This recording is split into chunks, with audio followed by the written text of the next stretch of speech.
നമസ്കാരം, ഉണ്ട് ബിനിക്കുട്ടനാണ്. നമ്മുടെ സോഷ്യൽ മീഡിയയിൽ മിക്ക ഡ്രൈവർമാരും നമ്മുടെ ഈ മോട്ടോർ തൊഴിലാളി ക്ഷേമനിധിയെക്കുറിച്ചുള്ള പോസ്റ്റുകൾ ഇടാറുണ്ട്. തൊഴിലാളി ക്ഷേമനിധി തട്ടിപ്പാണ്. പിന്നെ നമ്മൾ വണ്ടി ടെസ്റ്റ് ചെയ്യുമ്പോൾ, അതായത് ഫിറ്റ്നസ് എടുക്കുമ്പോൾ നമ്മൾ ഈ ക്ഷേമനിധി കുടിശ്ശിക അടച്ചേ പറ്റൂ, അടച്ചില്ല എന്നുണ്ടെങ്കിൽ ടെസ്റ്റ് ചെയ്യുന്നില്ല. ഇതൊക്കെ വളരെ തട്ടിപ്പായ രീതിയിലുള്ള പ്രവർത്തനമാണെന്ന് പറയുന്നുണ്ട്. അപ്പോൾ എനിക്ക് പറയാനുള്ളതെന്ന് പറഞ്ഞാൽ, നമ്മൾ ഈ ക്ഷേമനിധി എന്തുവാന്ന് അറിയാതെ പ്രതികരിക്കുന്നവരാവാം എനിക്കും തോന്നുന്നു. ഞാൻ നിസ്സാര കാര്യം ചോദിച്ചോട്ടെ, ഒരു വർഷം നമ്മളൊരു വണ്ടിക്ക് 13,000 രൂപ, 10 രൂപ പുറത്ത് ഇൻഷുർ അടയ്ക്കുന്നുണ്ട് ഓട്ടോ ടാക്സികൾക്ക്, അല്ലേ? ഒരു മാസം 1000 രൂപ വെച്ച് മാറ്റി വെക്കുന്നുണ്ട്. ഈ പൈസ നമുക്ക് തിരിച്ചു കിട്ടുന്നുണ്ടോ? നമ്മൾ എല്ലാ വർഷവും അടയ്ക്കുന്നു. അങ്ങനെ വണ്ടിക്ക് തട്ടുമുട്ടും കാര്യങ്ങളൊന്നും വരുന്നില്ല. ചെറിയ തട്ടുമുട്ടും വന്നാൽ തന്നെ നമ്മളത് കണ്ണടച്ചങ്ങ് പോകുന്നു, അല്ലാതെ ക്ലെയിമിനോ കാര്യത്തിനോ ഒന്നും നിൽക്കുന്നില്ല.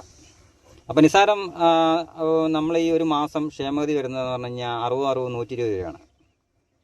ഒന്ന് കണക്ക് കൂട്ടി വെക്കുക. ഒരു മാസം ആകുമ്പോൾ വരുന്നതെന്ന് പറഞ്ഞാൽ 10,200 രൂപയാണ് വരുന്നത് ക്ഷേമനിധിയിലെ തുക. പക്ഷേ ഇൻഷുറൻസ് ഒന്ന് കണക്ക് കൂട്ടിയേക്കും. ഒരു മാസം 1000 രൂപ പുറത്ത് നമ്മൾ മാറ്റി വെക്കണം ഒരു വർഷം ഇൻഷുർ അടയ്ക്കണമെങ്കിൽ. ആ ഇൻഷുറൻസിൻ്റെ പൈസ നമ്മൾ പ്രയോജനപ്പെടുത്തുന്നുമില്ല, നമുക്ക് പ്രയോജനം ഉണ്ടാക്കുന്നുമില്ല. അപ്പം മോട്ടോർ തൊഴിലാളി ക്ഷേമനിധി തട്ടിപ്പാണോ?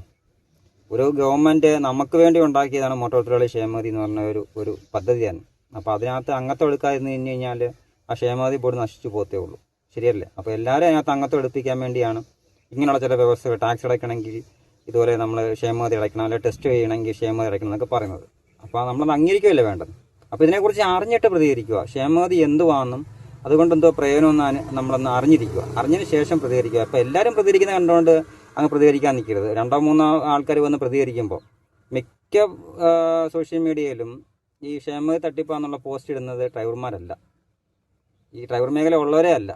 പക്ഷേ അത് ഏറ്റവും കൂടുതൽ ഷെയർ ചെയ്യുന്നത് നമ്മൾ ഡ്രൈവർമാർ തന്നെയാണ്. ഏറ്റവും കൂടുതൽ സപ്പോർട്ട് ചെയ്യുന്നതും നമ്മൾ ഡ്രൈവർമാരാണ്. അപ്പോൾ നമുക്ക് പ്രയോജനമുള്ളൊരു കാര്യത്തിനെതിരെ എതിർക്കാതിരിക്കുന്നതായിരിക്കും നല്ലത്. കാരണം ഇതൊക്കെ നിർത്തിപ്പോയി കഴിഞ്ഞാൽ പിന്നെ ഒന്നും കാണത്തില്ല ഡ്രൈവർമാർക്ക്.